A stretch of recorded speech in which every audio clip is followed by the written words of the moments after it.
Samarqand shahrida nogironligi bo'lgan bolalarning ijodiy qobiliyatini qo'llab-quvvatlashga qaratilgan maftunkor ranglar jilosi ko'rik-tanlovi bo'lib o'tdi.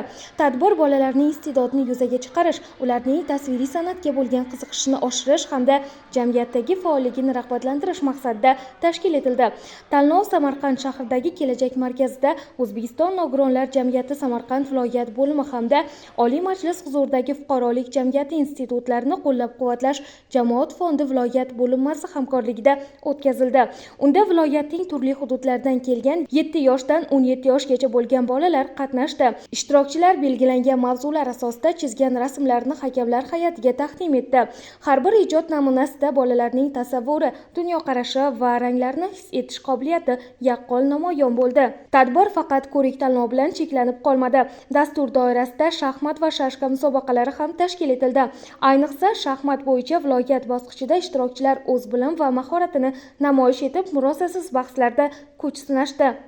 Mana bugun biz birgamiz ijtimoiy loyihasi doirasida nogironligi bo'lgan bolalar o'rtasida sportning shaxmat turi va maftunkor ranglar olami rasm chizish ko'rik-tanlovi viloyat bosqichi o'tkazilyapti.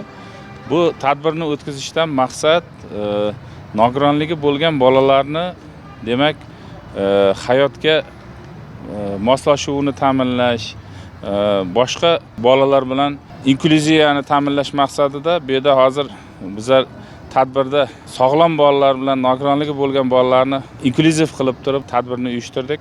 Maqsad o'z o'rnini topish hayotda, shuningdek ozgina bo'lsa ham ularga bir quvonch ulashish. Respublika bosqichida ham bu bolajonlar qatnashadi. Juda ham katta tadbir o'tkaziladi. Mana homiylar tomonidan sovg'alar tashkil qilingan.